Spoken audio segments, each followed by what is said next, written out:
Cloud. Hi, I'm Mara Alliant, and I'm here to interview Jonathan Alba. And Jonathan, can we just start by you telling us what your what you want us to know about your communication skills, experience, training, and all that? Yeah.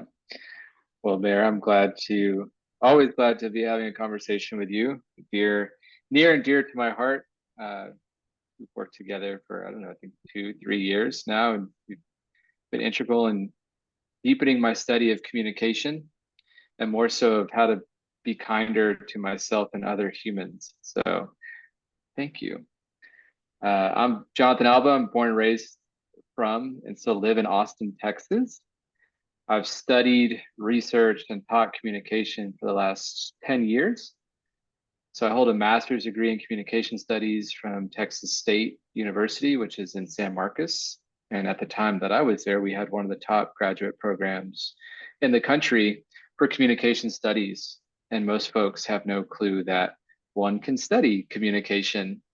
So we looked at things like public speaking, interpersonal communication, how we talk to one another and how we form relationships, how we communicate and work together in teams and in organizations. And then it's a very broad discipline, also looked at how we train and teach adults. And then rhetoric, I've specialized in rhetoric. So how we use words and symbols to influence human behavior. And it's really the study of power, which dates back to Aristotle. And then also from communication, I went on to become a researcher at the University of Texas at Austin, where I research cognitive psychology and decision making, like how we make decisions under pressure, and a little bit of how our minds work and process information. And then researched economic development and entrepreneurship globally. So how towns and regions can communicate effectively so that they can create new businesses and economic opportunities for their citizens. So that's my academic background and pedigree. And then I did some other stuff too. I applied all this in the private world. That's where Mayor and I got linked up. I was in a leadership position at a very fast growing company, and I was pulling my hair out because I was, this communication guru hired for my communication abilities, and for some reason just couldn't communicate with our team and staff, and so in came Mayor Alight to whip me into shape. That's me. Without whips. Yeah, yeah. Interesting because all that you just talked about, what caught my attention is when you said that about the use of power and Yeah. the power dynamics and how we live in a world where power is seen as something that is used over or under others. Either, yeah.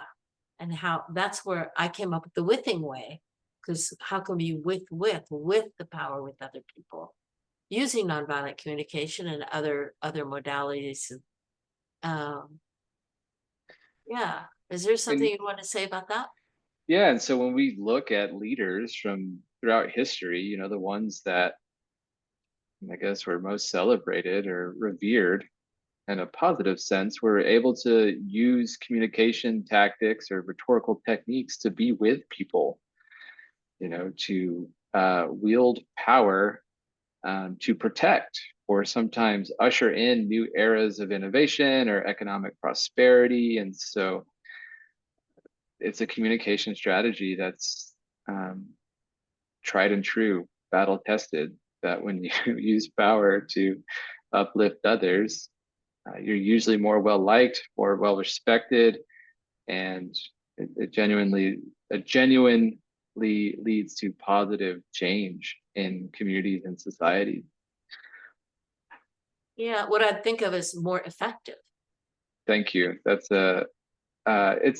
I like being in the role of listener oftentimes because then I can just dwindle it down to like 2 words. Yeah, more effective. Yeah, it's a way more effective strategy. to be with others than to try to use brute force. So Yeah, yeah.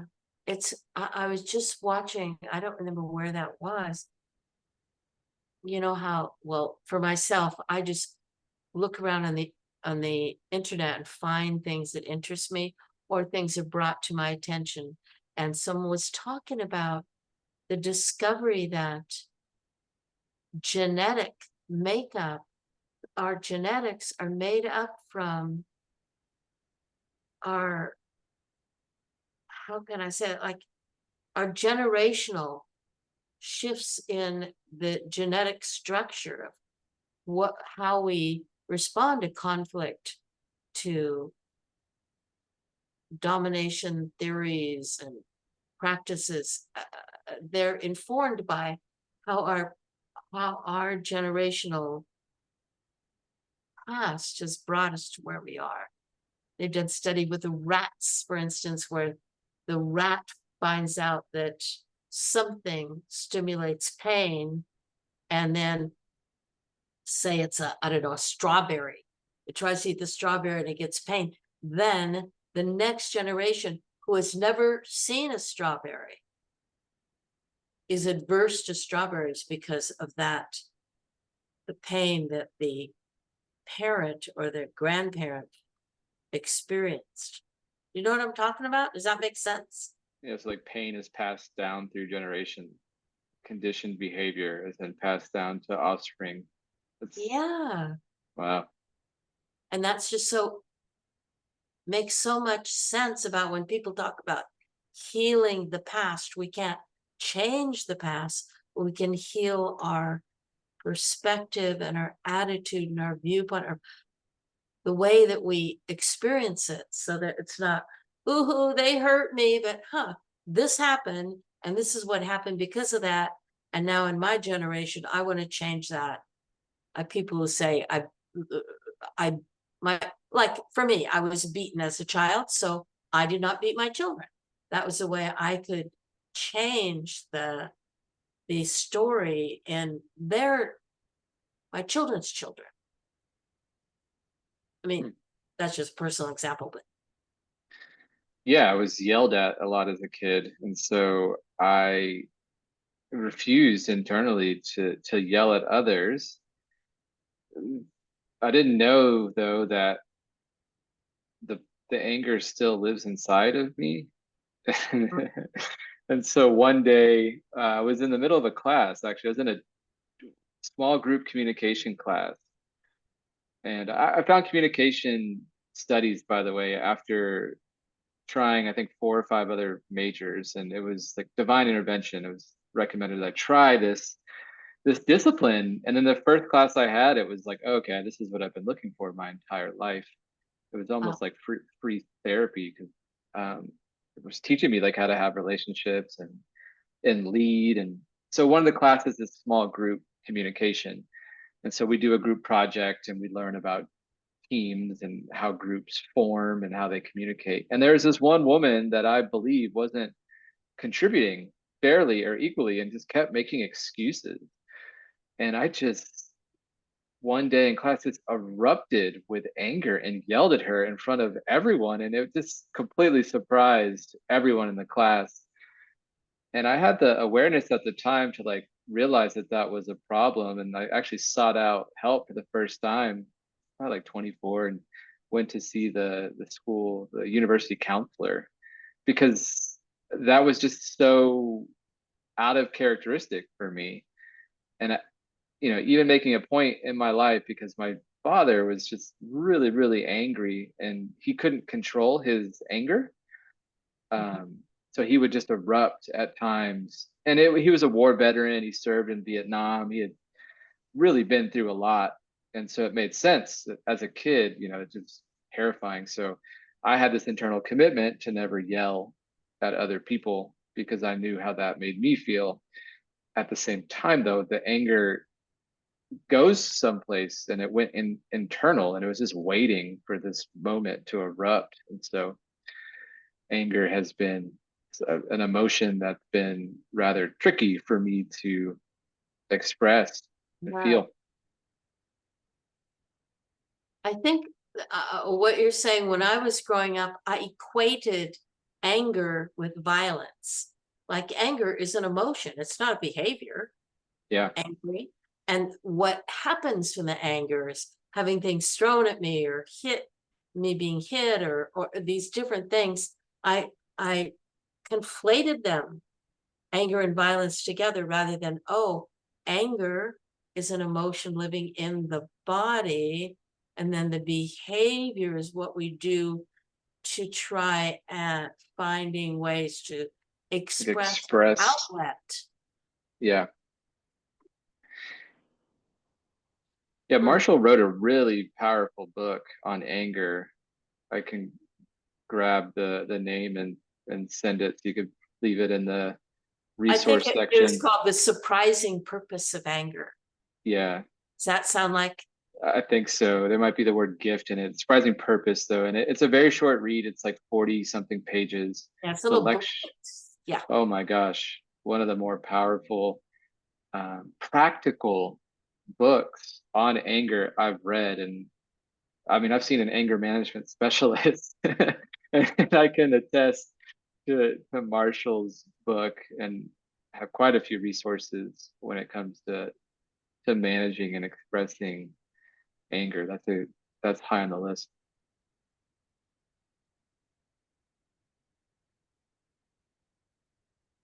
And one of the There's concepts as you're thinking is like, why did you mention that, Jonathan? Is one of his core principles, and Mayor, I think you touch on this too in your teaching, is it's never about what the other person does. It's how we interpret what they do. And the book just has so many great examples of Marshall working with prisoners. yeah. And if someone in prison can, grab this and grasp it and really reflect on it, it gives me hope that, I can um, do this, or, teachers that I work with or executives that I work with. Um, like there's real possibility for change in behavior when one fully grasps that it's not what other people are doing, it is how we are interpreting what they're doing. um, that leads to life being less than wonderful for most of us.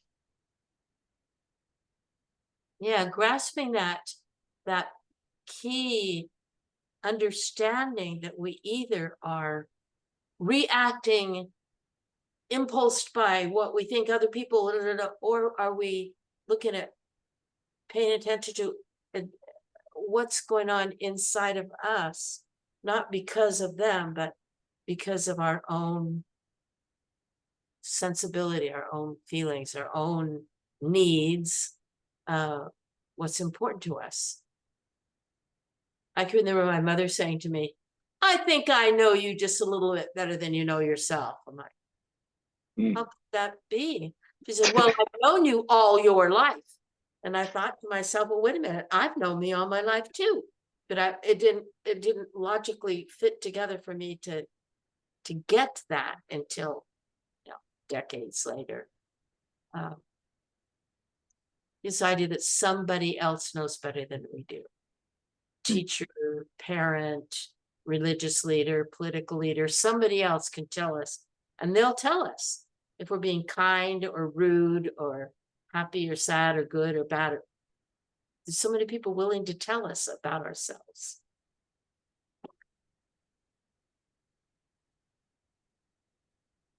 Does that bring something up for you? Yeah, yeah, it brings a lot up for me. Is three different ways I can go. The first one is a really good friend and mentor and communication teacher who spent a lot of time studying communication. Is one. He has a master's degree in communication studies. I believe that's important to me, to state. And then he went and studied Gestalt therapy. And so he brings the Gestalt perspective to working with people to change their behavior and communication patterns and the way they express themselves. And one of his concepts is that we live in a world of feedback. People are so hungry for feedback. How am I doing? Tell me how I'm doing. You know, is this good? Basically, evaluate me. And one of the things that I learned in working with him, his name is Sean Mahar, is that we're swimming in it if we know where to look. So just like how you're breathing right now, just nodding your head back lets me know that, you're receiving something. Something's going on inside of you. If I start talking and maybe you get up and walk away, that's giving me feedback. So oftentimes, folks are wondering how their actions are impacting others and they just don't know where to look or what to look for. And so that's what one of the things that came up for me is, instead of waiting to be judged per se, we can start to become more aware of, yes, what's going on inside of us, and then also what's going on outside of us. As the world is constantly in motion, people are constantly moving, they're breathing, they're blinking, they're nodding their heads. So feedback is all around us. That's one of the things that came up for me. And the second, which I'd really like for you to elaborate on, is that it sounds easy because we're talking about it. Oh, other people can't make us angry. It's not about what they do. And in the moment, I mean, I lose my cool quite often, each and every day. It's a practice. It took Marshall Rosenberg, I would imagine, years. He talks about it in his book, him going into really difficult situations and having to practice for 2 days to deal with people with anti-Semitic views or racist views or mediating conflicts in war-torn countries. It takes a tremendous amount of presence and practice. And I hear people often talk about it, or we see it on Instagram in a short and a reel, like, oh yeah, it makes sense. And then to go out and practice it though, to live it, to Yeah. embody it. Yeah. So I'm curious your thoughts on how one can really embody this and not just be a talking head as we are, talking about it. Yeah. Huh. I remember Marshall telling us that he was in a session with the father who had molested his daughter. And at one point, the father said something like, well, she deserved it, or it was her fault, or she asked for it, something like that. And Marshall kind of leapt to his feet and said, I'll be back. And he left the room because he just wanted to hurt the guy. And what he realized is how the guy didn't see what Marshall saw of the pain in the daughter's eyes. And he said, fortunately, I think he said something like this, what I remember anyway, is that he had people all around the world in different time zones that he knew he could call at any time to get to kind of what I would say, remember who he is. Remember, oh, we're human, we're all human. And to say, oh, so he could pace up and down and talk so that he could go back in that room and see the father as a human being and not as the perpetrator of this painful, violent experience, as the enemy, to see him as a human. And that's one piece that I remember going for Marshall, of how he managed to integrate his way of being with the philosophy or the idea, the theoretical, how to practice in the moment, in the face of how to make that decision, that choice, when it seems like we don't have.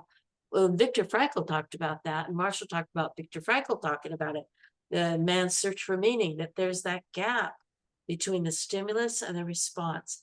There's a gap.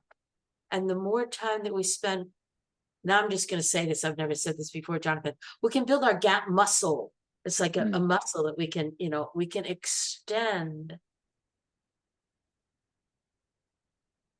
our recognition of the time we have between the stimulus and a response to it. I know for myself, the things that used to take me years now take me basically seconds.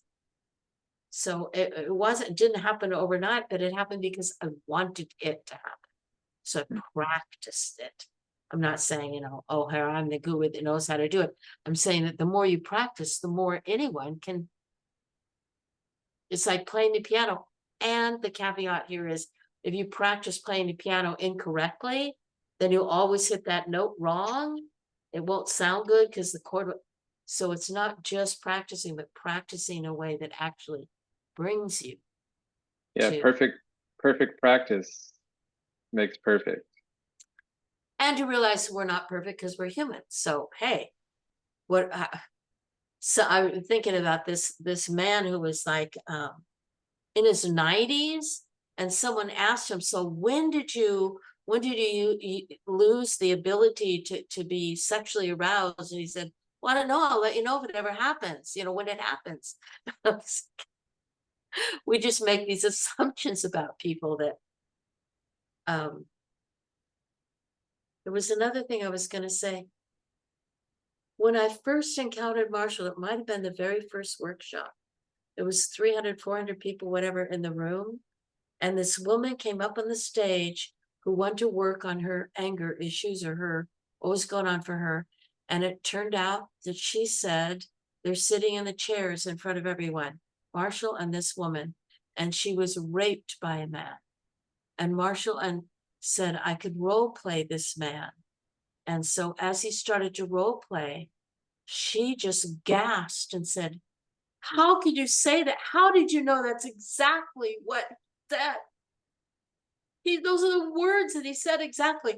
And Marshall said, because I am that man. And the absolute clarity and surety and integrity and authenticity of that, he knew he was that man. And I gasped and thought, oh my God, Marshall raped that woman? And there was just like this silence everywhere. And Marshall turned to every one of us and said, and so are you.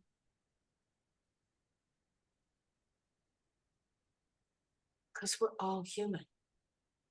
That was just so profound for me, Jonathan. It's like I have tears in my eyes just thinking about the impact of that on me. Thich Nhat Hanh saying, well, we're the pirate knocking the child into the water, and we're the child, and we're the one pulling him out of the water. We're all this. It's all us. We're all just human. So that's the practice of remembering, oh, that could be me. That is me.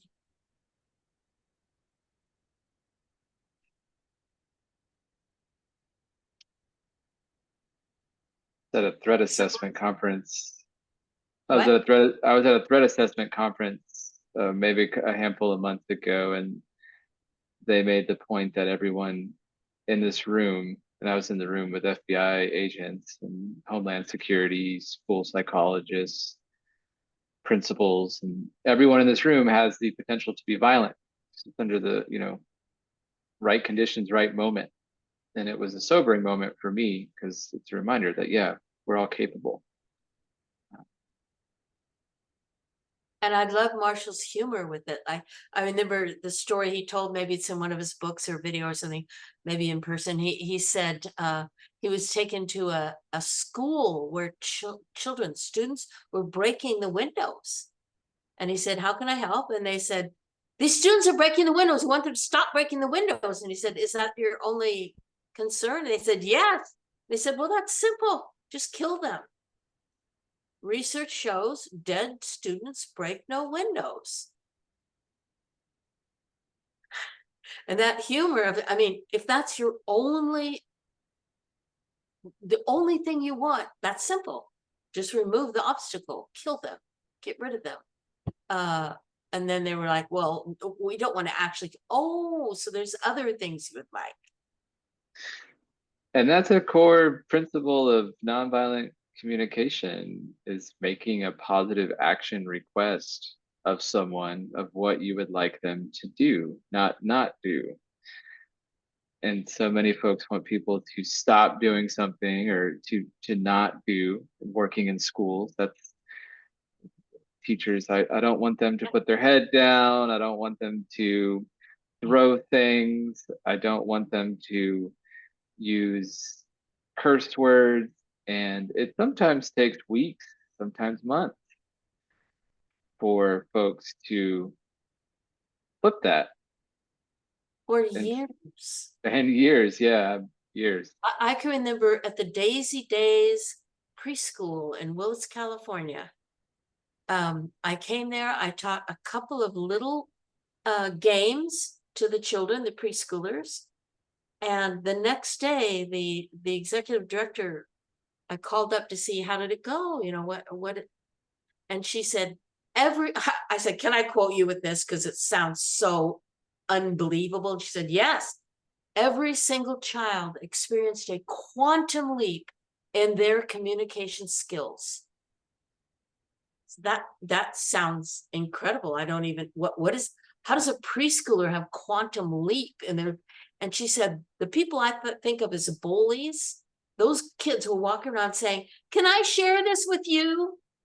And Hmm. the kids that I thought of as just like wimps, they never speak up to them, they're saying, hey, I want that toy. I said, really? How did that happen in a couple of hours?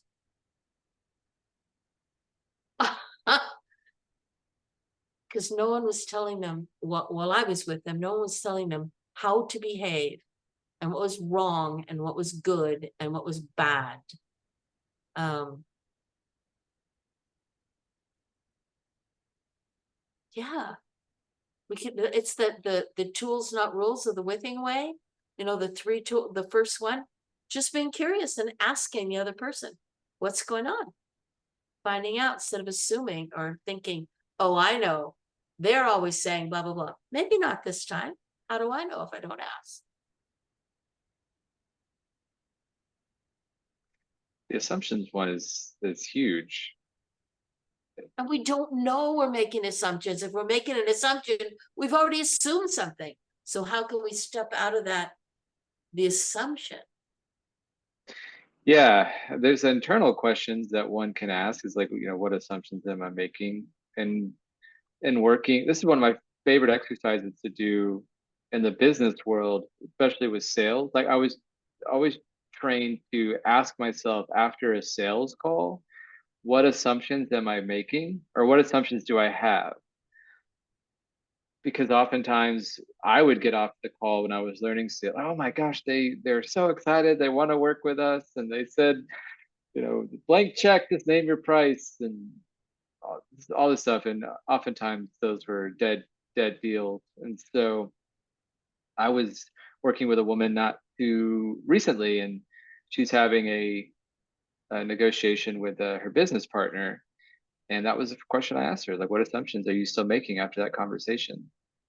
And she had a host. Because oftentimes we, A, don't know how to ask, or B, we stop being curious. Um, and so then we leave the conversation with assumptions. Oh yeah, I haven't thought of this exactly this way before, Jonathan. But I've often said, I'd like to say and remember for myself, am I furious or curious? The Hmm. opposite of being angry is not being calm. The like the pill or the flip for the key for shifting the anger is curiosity. It's not, learning how to I'm just going to be calm, but to be curious. Well, I'm really angry. Why? Why am I being angry, or why is the other person angry? And being curious about it. Yeah, I was sometimes I don't know the impact that I'm having when teaching people communication skills as I go on, though it's really, really rewarding for me. I got a voice note from the same person, and she had another impromptu conversation with her business partner, and she kept hearing the word flexible. I want this arrangement to be more flexible. And so she just said, I asked her, I'm hearing the word flexible. What does that mean to you? And she got a detailed description of what that meant to her. And so we give clues constantly. It's one thing I learned work with you, Mayor. It's just to listen to the clues that we give away with the words that we use, and we can follow those clues to get deeper understanding of what folks are actually like wanting or needing or sometimes afraid to Yeah. communicate. Yeah. Yeah. I'm just going to say those three tools, not rules. The first one of asking of yourself and asking of others, that be curious. And then the second one is self-referencing. Not saying it's cold in this room or that's I don't know. To say, I feel cold. To say, that's just not understandable. Say, I don't understand it. It just totally shifts the whole, because I'm Dynamic.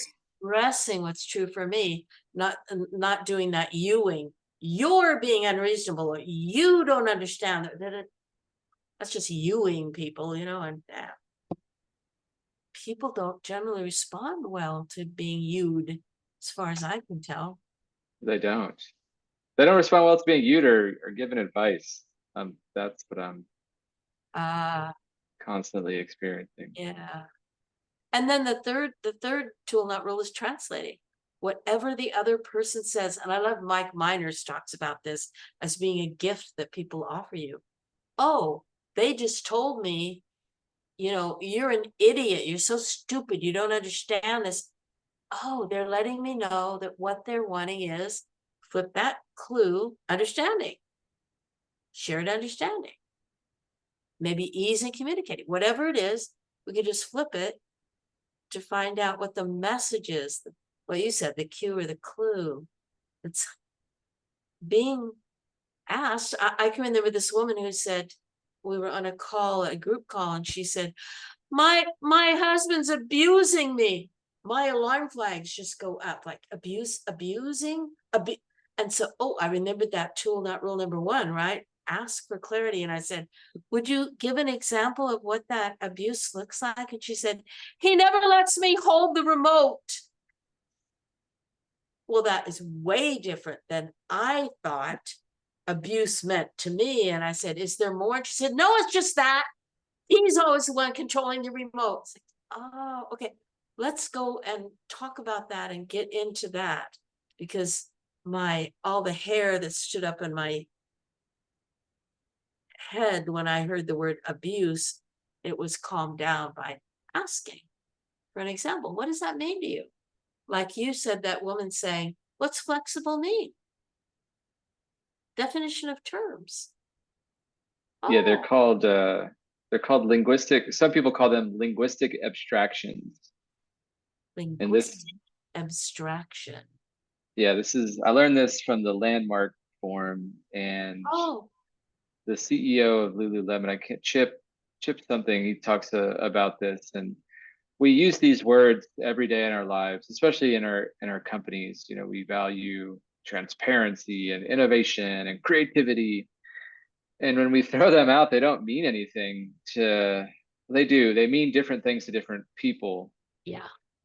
and so when we define them, then we know what they mean, and we can create shared meaning and understanding, which is a core principle of effective communication.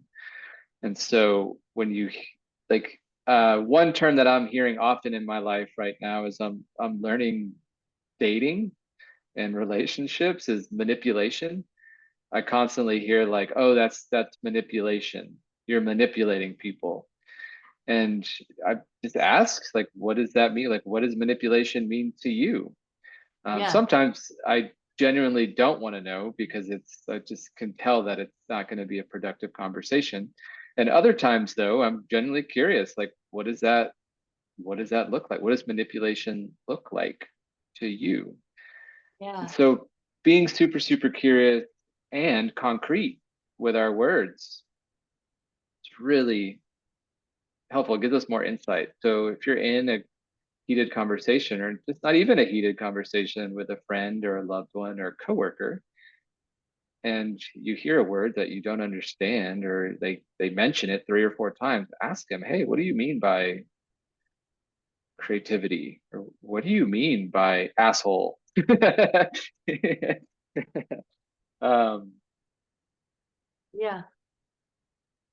because that gives us more of a chance to like come up with creative solutions. Basically, in the NBC world, is get our needs met. And Yeah. last thing I'll say on this is how I've been able to enter so many different industries or disciplines. And it's because it's just asking questions. So every industry or philosophy, whether it's nonviolent communication, conscious communication, um, I mean, there's mindfulness communication, whatever it is, there's psychology, they all have key terms that they use. Business is one. When I got into business, had a there's a million key terms. And so I would just ask, what does that mean? I keep hearing the word like market segment. What does that mean? Target customer or avatar, like because people use them because they hear them and they might not know what they mean. And it's not to, make anyone feel less than or I'm more I'm genuinely curious. What does that term mean to you? Yeah. And so I just oftentimes act like an alien. And most of the time I have no real clue. And so that's how I've been able to enter into multiple industries and then also develop the skill as a translator. I'll never Mm. forget when I was a student. I was a student worker and I was working at the University of Texas at Austin in the development office. And one of their finance executives had no background in finance. She was a music major who was in the marching band. And so apparently marching bands has a lot to do with like math and geometry because of the way that they march, number of steps they take, the shapes they make on the field. Really, though, her core superpower, was the ability to talk about numbers and finance with non-finance people because she wasn't one. Oh. So everything was upfront and transparent. And then when people didn't understand why certain budget decisions were being made or how their college received funding, she would just have open conversations and then define terms. And she was wildly successful. And so that lesson stuck with me. That was before I even found communication studies when I was working there. Mm. And, and so one of the gifts that I have is being able to take complex information or work with these really brilliant scientists or experts and translate their work so that lay people can understand their principles and use them. And I'm just so grateful.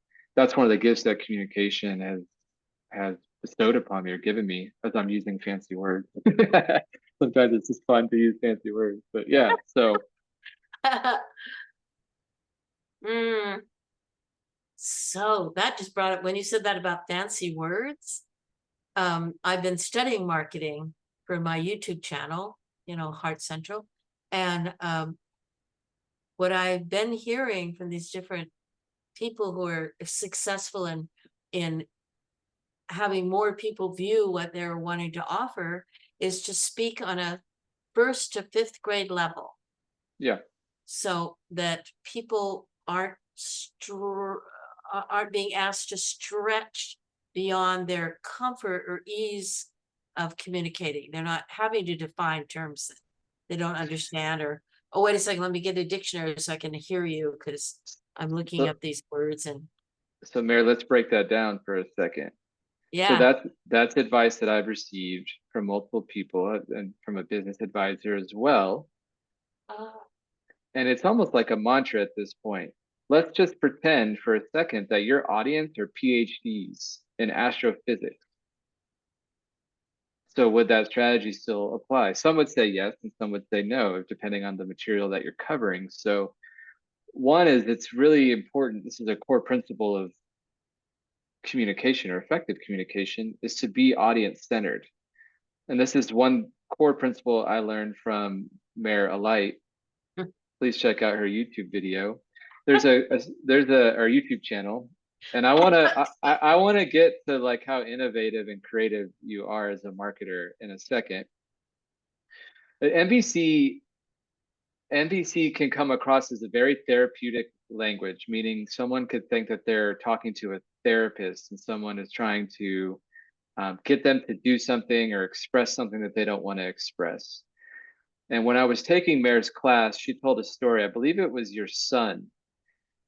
And he came in one day and you just wanted to know what was going on with him. And I think you said something like, "Hey, how are you feeling inside?" And he started to make fun of you and ridicule you. And he basically said, "You're this great communication expert, teacher, and you can't even communicate with your own son. And Mayor started to get emotional, cry, rightly so. And basically what I heard is you said to him, I just want to understand, I just want to communicate with you. How can I do that? And he said, just say sup. And he says, S-U-P, sup? He said, yes, sup. And so the Magic word. time he came into the kitchen, that's what you said, sup. And he just started to open up about his day, and you were like just blown away.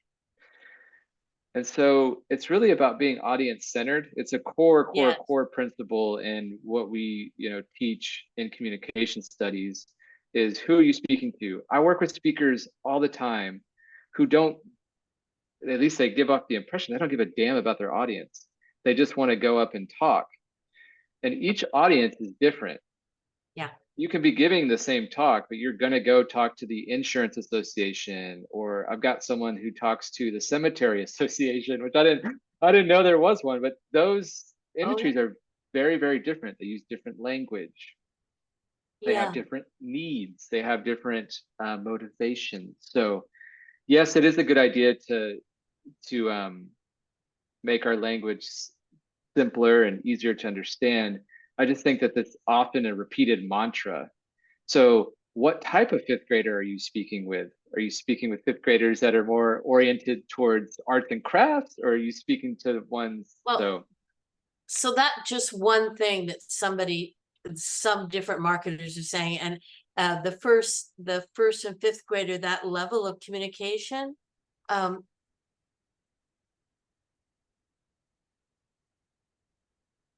more important for me is to speak to the person I'm speaking to. I use pictures a lot. People can see so if I'm talking to carpenters, I'm going to talk about, are you on the level? You're just about a half a bubble off, or are you talking straight? Is this an angle I'm using Yeah, right. terminology that they would relate to. If I'm talking to a five-year-old, I might be saying, "Hey, don't you just want to be the boss of you?" Like, yeah, I want to be the boss of me. Well, so do I. So how are we going to have two bosses work together? So just using the language that I'm most like, not because I'm trying to manipulate anyone, because I'm Correct. trying to reach someone in the language that they are familiar and comfortable. That's what happened with my son when he said that about sup. I'd made a feelings and needs guess. Are you angry? Because he was saying, "Oh, get out of my head. Nobody asked you in here." I'm like, "What? Oh, what?" So just say sup, which turns out is actually short for "what's up, dude," which is what he would say to his fellows on the street. "Hey, what's up, dude? Sup?" So that was using his vocabulary. I remember this woman who was a college student jumping up at the end of a talk and rushing up and saying something like, what did she say? The mystery, I got it. This whole communication thing. It's like, you got, what did you get? She said, the needs. No one's ever talked about needs. Oh. So that was a piece of information she didn't have. And a guy in the prison jumped up and said, "I cracked the code." Really? What code did you crack? We have a code here. Because they lived in the prison, they have a code of Yeah. how you act with other people. And I was saying something about if you have to act or speak in a certain way so that you're not disrespected, you're somebody's puppet. I have to do this, I have to say that. Who was telling you? You don't know what it's like in prison. That's absolutely true. And then later in that, this guy said he did not do what was expected or the normal or within the code. And I said, how did you navigate that? And he said, I gave him the moment. Hmm. What does that mean? I gave him the moment, said, yeah, there were 3 of us and 5 of them, and I just gave him the moment and stepped aside. So there's something about um, caring for our own needs. In this case, for him, it was safety. He didn't want to get knifed or beat up or whatever, so we just moved to the side. Um, yeah, or Yes. the guy that said, "Ha!" He said, "Okay, I didn't use NVC. I've been learning it from you for like 4 months or whatever it'd been, and I didn't use it." I said, "What happened?" He said, "I'm short," which means he was about to get released. Hmm. "I'm short, and I just didn't want to lose my time by getting in an argument with this guy. And I just wanted to see my family. So he took something from my locker, and I didn't want to get into it. And I just said, okay, whatever. And I walked away, and he let him have whatever it was. And I said, so it sounds to me like you did use nonviolent communication. He said, what do you mean? I said, because you were very clear about what needs you had: freedom, your family, getting out, not getting in a fight is how you could have that. It's like, oh yeah, I use NVC and I didn't even know it. We use it every day. It's our natural language. That's A what's natural language. ironic, and we forget. I was working in an alternative learning school last year for about 7 months, and it took me 3 months. Every time I'd walk into the classroom, they're, oh, here's that guy again. They basically thought I was a therapist, and it took me about 3 months to integrate myself into that social structure, that culture, and learn how to connect with them on their own level, because people can sense it when you're not genuine or you don't really care. So it takes time sometimes, and they'll let you know. That's why I like working with kids. Like, they'll let you know, like, they don't hide how they're feeling, or they try to, and they're not super skilled at it yet.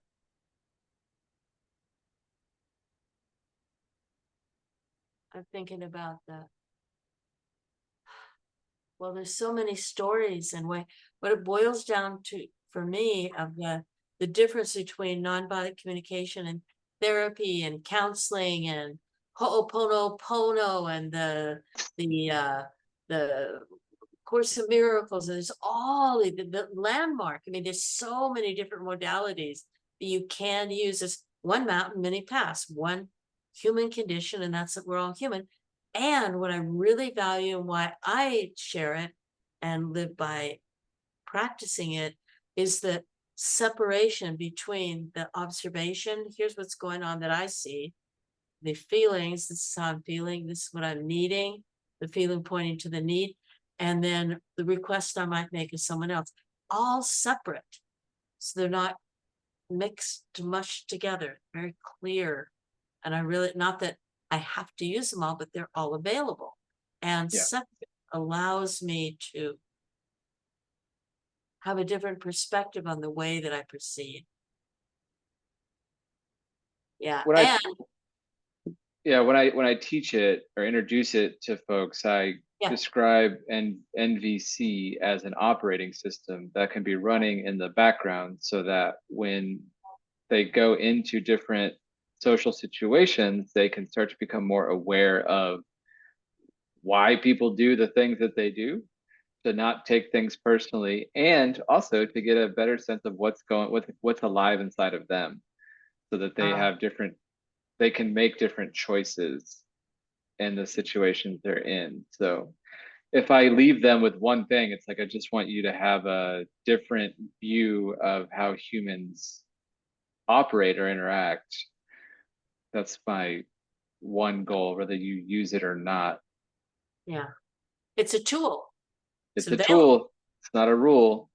I there were miners also saying NVC doesn't work. They're tools and that we can use, we humans can use. And tools don't work, humans work. So it's how you apply them that makes the difference on how useful or effective they are. Is a hammer a useful tool? Not if you're trying to use it to unscrew a screw. So, yeah, I like looking at it that way. And one thing that just went over my head for years, I think, was the idea of observation, feelings, needs, and requests. That I'm just going to get that out feelings and needs so I can request to the other person what I want them to do or not do. Wait a minute.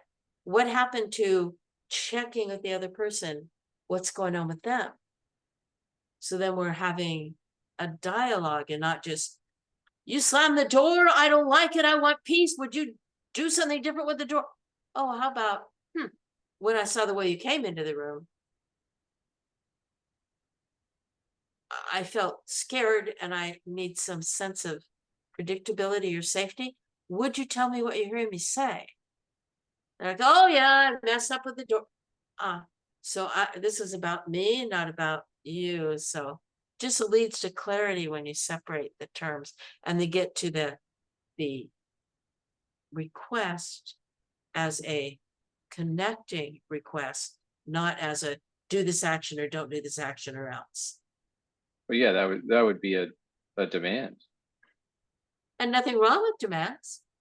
No, They I just play don't seem to work as well as other things. I play really, really mean jokes on people because I know, like I know NVC relatively well, and so I just like telling people no or just being difficult to see how they react, and it's not an effective. Well, it is actually it is an effective strategy in dating. I'm finding it's to not it's to be a little difficult, but it's really interesting to see how people react when they when I say no or just kind of really evade the question, so to speak, because I'm hearing a demand. And so I like playing around with it. It gets me in trouble oftentimes. I can see Uh, that smile on your face that the trouble is trouble that amuses you. it does. It's like It really does. you need what for play. It is for play, but other For people play don't and know that also I'm. understanding people more. Like if you say someone says, oh, would you mind da da da, and you say, no, I don't really want to. And if you drop it there without, so we have the opportunity to tell people the no or the yes behind the no. Hmm, the yes behind the no. Will you expand on the yes behind the no? No one ever says no. They're just saying yes to something else. Oh, yes. So I'm That's not great. saying Yeah. no to you. No, I don't want to go to the movies on Friday night. Oh, uh, What okay. else? Then I What don't else would you know like to what else. do? Is there something else you want to do, or you never want to see me again, or you'd rather go boxing, or I mean, what? Hmm. Let me know what the yes is. There's a great like sales question. There's this guy Mark Goulston. Goulston. His book is called Just Listen. Oh, I, my favorite listening book out there. I know people love Chris Voss, Never Split the Difference. This is the guy before the guy. Chris Voss is just a better marketer. just listen. Just Listen. It is. I have it. I teach it actually. I have it. I brought it out to revisit it. But in one of his interviews, he tells this incredible story about one of Coca-Cola's top salesmen. They were negotiating the contract with McDonald's, which it was coming down to Pepsi and Coke. And the McDonald's executive told the sales guy, "We're going to go with Pepsi." And so he said, "All right, thank you for telling me. Now that we have a no, like what could we have done that would have turned your no to a yes?" And he said, "Oh, Pepsi has committed to renovating some of our stores." And he said, "Oh, we could do that." And boom, close the deal. Which that was a huge deal. And so that I mean, that's what came up when I heard that the no behind the yes. It doesn't always work. It's just a tool to have in your pocket.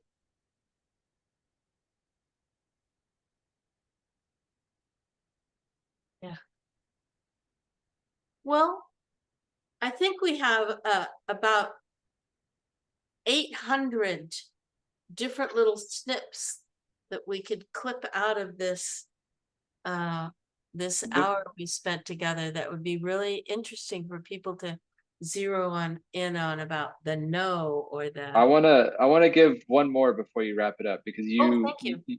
you brought out one of the most important to me questions in NVC, and that is, what are you hearing me say? And we can also make other requests of like, hey, would you share what you're feeling or what you're thinking? The what are you hearing me say question, though, is so, so, so vital. I've found with children, with parents, with employees, with customers, with strangers, um, Anyone. Yeah. anyone, because of we don't know anyone's conditioning or upbringing or their like how they process information or what their issues with authority are. Like, so what are you hearing me say? That one saved me. That one saved me. I learned it in reading the book of NVC and then in Mayor's class, having really difficult communication challenges with my mom. She was stricken. We just lost. She lost her husband. I lost my dad suddenly, and the conversations were just so tough.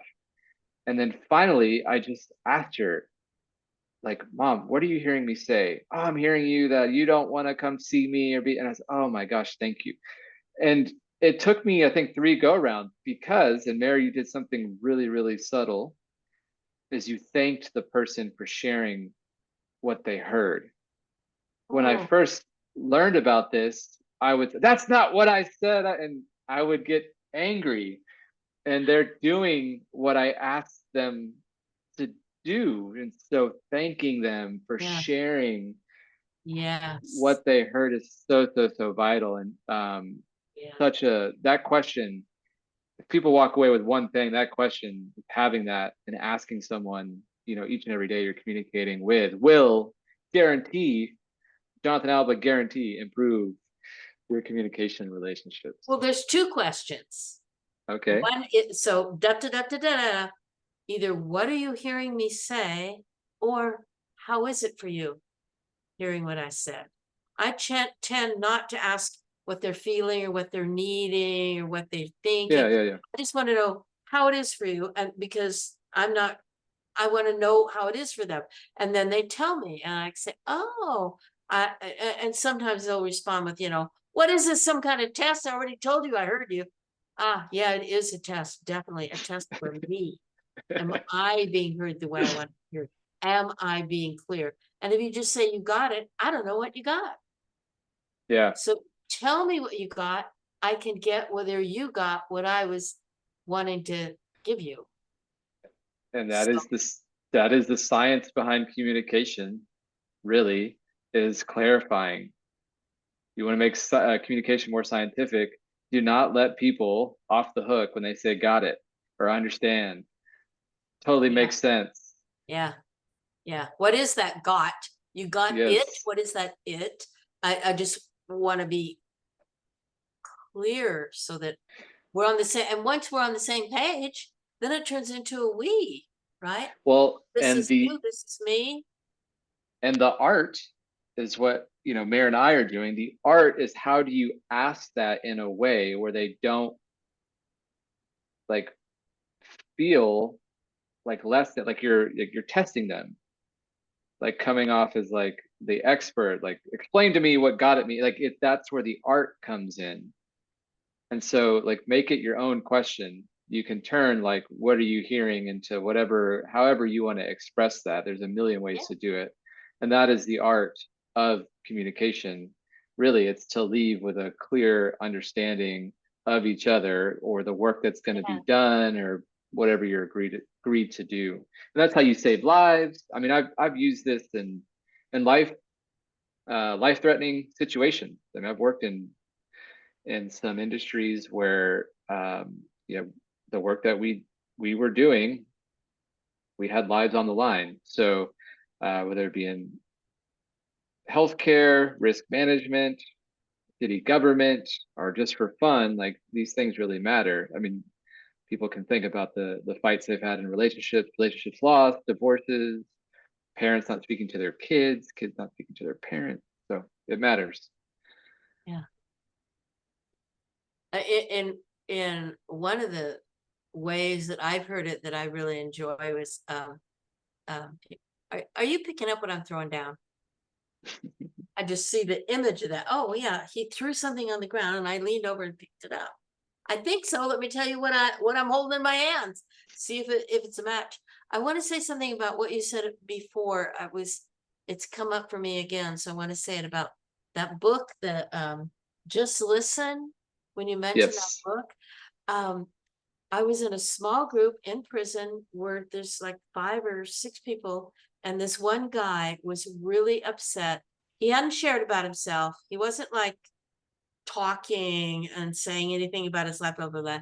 And he said, I need help now. I'm going to be meeting my wife is coming to visit, and I think she hasn't been letting me see our children, and she is filing for divorce. And I don't know what to say to her. Tell me what to say. And I said, I caught the answer for you. Sometimes I don't know. This time I know. He said, what do I say? And I said, nothing. Say nothing. He said, what? But I need to explain. Nothing. Use your ears, not your lips. And he came back the next week and he said, my wife told me it was the first time I'd ever listened to her. And my wife told me she's not going to divorce me. And my wife told me she's going to bring our children to see me. And that all happened because I said nothing. Wow. We could spend another 30 minutes to an hour just talking about listening, and we often do a disservice, even in our discipline of communication studies. I mean, listening wasn't even a course. And when we taught it, so we teach all freshmen communication, at least at Texas State, Com 1310, and listening is like squeezed in there. And I did my graduate, call it like dissertation or final like training program on listening, and that was my core finding from my what I studied that for 4 or 5 years was listening is the most persuasive communication skill we have, and it is very difficult to train. It's widely misunderstood. We have many different ways of listening as well, and our society values expression. I mean, we're going to be on, YouTube, there's podcasts, politicians are giving speeches right now. So oration, or the act of using voice and storytelling, is valued, and rightly so. But entertains us. I mean, when I'm talking right now, my brain is lighting up with dopamine because it feels so good to express, doesn't to listen. And yet I can tell right away, immediately, not immediately, but usually within 3 minutes, if someone has the listening skills that are going to meet my needs in a conversation. Most folks just want to, most, 80% of the folks that I enter conversations with are just waiting for their turn to talk. And one of the best compliments I've ever gotten from a CEO who would bring me in to literally just listen. Oftentimes that was my job. It's like, Jonathan really listens.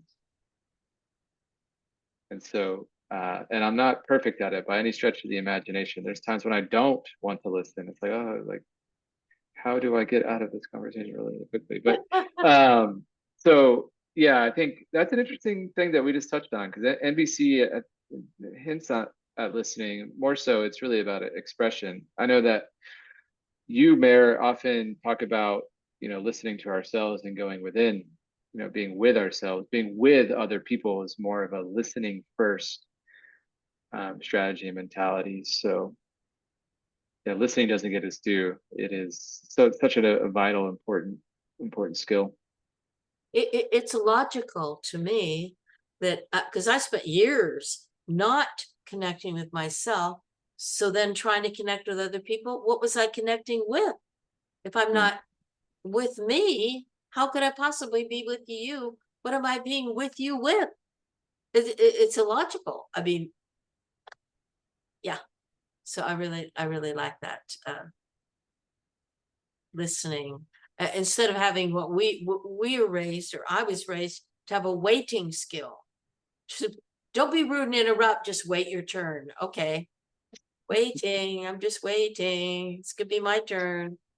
And I mean, there were marshals saying, and some I don't know if where I heard this from. It was in his book or wherever he said, uh, "Oh, I just remembered my house is on fire." So he left the conversation. because- oh my gosh. Yeah. Well, Jonathan, this I'm not sure if this is what I had in mind this time we spent together as an interview of you and your experiences.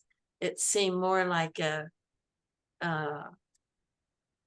conversation about our shared experience. And I'm just wondering how this call was for you. I'm I'm very, very grateful that it turned into a conversation. That's I would have it no other way. As a communicator, and I identify as one, it's way more to me enjoyable and entertaining um, to share our experiences because you have them. You have experiences that I don't, and now I'm in education mode. So I'll close with this. There's a theory of adult learning. It's called andragogy, developed by Malcolm Knowles. How And do you when I spell just andragogy, ANDROGOY. that? Okay. It's adult learning principles. It's really a Montessori approach to learning. Um, And when I discovered that, I took that course twice in college, and I had two of phenomenal trainers and teachers. I mean, just I could go on and on and on. And when I learned that method, that theory, that learning is skill based, like adults want to learn skills, I was like, why the hell have I spent this much time in college learning all this like theory? I want to be able to do something, right? When I learn communication, I want to be able to do something in the world. I started talking, I got lost on my train of thought. But Androgog, adult learning. andragogy, yes. So we have things that we want to learn. So when the teacher, the guru comes in and pretends like they know everything, they limit the collective experience of the group. And you've been teaching MVC for 20, 25 plus years. You have lived experience. You've worked in places that I aspire to work in one day. I will never work in one day. And you add to the conversation, to the experience of the listener, to me, you enrich my life. So we do a disservice, I believe, and we just come in and have um, a monologue, expecting me to like just share my experience. And it's also it's a dance. The conversation's a dance. So I often hear or listen to podcasts or interviews where it's just a question and then a response, then another question. So this to me was more interpretive dance, so to speak, conversation. So my long-winded way of saying I appreciate the way that our conversation unfolded, and I would have it no other way. Um, so thank you. Oh, thank you. And thank you for thanking me. And did you want to thank me for thanking you for thanking me? I just want to thank you for being thankful. And I'm just checking with you. You're okay with me um, clipping pieces of this whole conversation out and just having parts of it go wherever it's Please, going? Yeah. yeah, you can upload the whole thing too if that. And I would like to do that. And then I Okay. also want to I want to do the long form, as they call it, to put on my Heart Central website and then a YouTube channel. And then also to take pieces to put as shorts Like if you want to hear the long of this short, go over there so that people can be directed through just hearing a piece of something. Yeah. Let's do it. Sounds great. All right. Okay. I'm going to oh, and one more thing, if you want to say how people could contact you, because you're teaching, training, offering what you offer in the workplace, and for people, Yeah, how they contact you. I'll I'll send you my information. You can contact me through my website, which is jonathanalba.crd.co. Wait, say that again, because It's in the chat. I can also send it to you. Or they can reach. I want it to be out loud on this. Oh, okay. You can go to Jonathan Alba. .crd. C is in cat, R is in rat. Yeah, D is in dog. Oh, and CRD, okay, Yeah, .co. .co. CRD.co. What's CRD stand for? Card, the web platform that I made it on. Oh, okay, great. They can, yeah, email me, reach me on LinkedIn or Instagram. I'm on the gram and LinkedIn. All right. They can find you because your name's Jonathan Alba. So they can look for Jonathan Alba wherever I'll set, yeah, people meet. wherever people meet. I'll send you the things so that you can link them Okay. on the And I'll channel. put them under the video. I think I know how to do that. All right. Cool. Thank you, Jonathan. Thank you, Mayor. I will talk to you soon.